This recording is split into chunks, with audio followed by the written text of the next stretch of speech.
Solo de película pudo venir directito a Miami para hablar con Henry Cavill sobre su rol junto a Tom Cruise en Mission Impossible Fallout. All right, so first question, was it sort of the type of movie that you were getting offered, or was sort of the freedom to try a different role when you got the offer, or both things, but that made you want to take the leap to do this? Neither was the lead inspiration to do this. Okay. Working with Chris McQuarrie and Tom Cruise was the biggest draw. Two incredibly talented individuals with a vast amount of knowledge and experience, and I was going to be in a room with them on a regular basis. And it has proven to be a wonderful experience, and I've learned an awful lot. So a lot has been said of the way that that your director makes this movie, and obviously the way that Tom sort of elevates what happens on camera. Do you think that all the stuff that you had done before sort of prepared you for sort of the level of of the training and what was going to be required of you on this one? I had an idea. Obviously, with the Mission Impossible franchise, it's going to be stunt heavy or stunt. There's going to be an intense level of stunts, and I was expecting it, and so I came onto it, and it's Tom. Tom always has his own stunts, or at least the rumor has it. And I was coming on expecting that to be the case, and sure enough, Tom does all his own stunts to a level of impressiveness which I was not expecting. And so when I came on, I said to Wade Eastwood, who was the second unit director and stunt coordinator, and Chris McQuarrie, I said, guys, anything that won't result in the death of someone else or is highly illegal and get everyone in trouble, count me in. I'm in. Like, put me in, coach. I count me in. And they did. They did, all apart from one, which was the biggest heartbreak of me for the movie. All right, I won't ask you so we won't spoil it, so people won't think about it. But I was wondering if at one point, because at one point to be committed, but then you have to shoot this movie for I don't know how many months. I wonder if at one point you sort of started missing being on a green screen and pretending you were doing stuff, or if you look at a side and it's like, oh, good, today I just get to stare down Angela Bassett. Did you look forward to those moments? Honestly,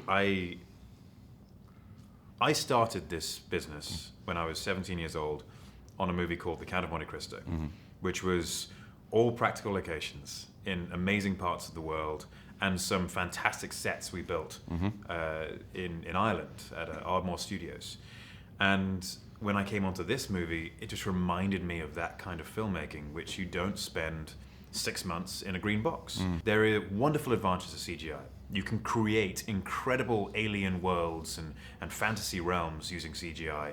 But when we're making a contemporary movie about the real world, it's such a shame not to use this incredible, beautiful world that we live in.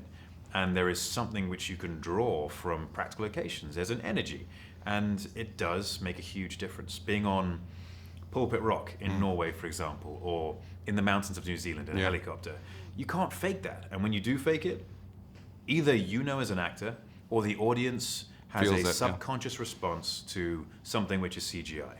And personally, I really, really enjoyed working with practical locations and certainly practical stunts as well. All right, so let me ask you, because your director on this has been having an interesting conversation on social media regarding sort of the ownership that the fans think they have over certain movies and stuff like that. Right. But your take is, as an actor, I wonder, how do you feel about missing certain cuts or wanting to see a version of a movie? Because you as an actor have to sort of let that go and know that your work is while you're shooting it. So have you made peace with that? And you think that, or do you understand that the other side of it, sort of wanted to see more? I absolutely understand fan passion. When it comes to characters that I care about deeply, such as Superman, I feel exactly as passionate as all the fans. And so when it comes out as a passion in form of positivity or negativity, I understand it.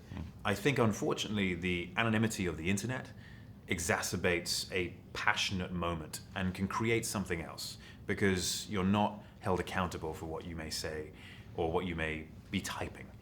If I were to meet a fan who didn't like one of my performances of a character they love in public, they're unlikely to say what they say on the internet to my face. They'll probably say, hey, nice to meet you, and how about this, or how about that?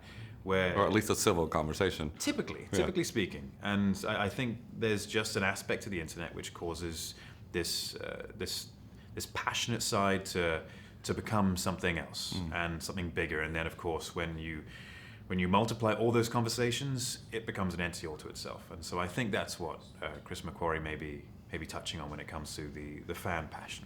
All right, so my time's up. I was going to ask you about your jiu-jitsu regime, which was going to be the question that I thought that nobody had asked you, but I'm done. So thank you. Thank you. All right, no worries about that. Thank you Nice to very talk to you.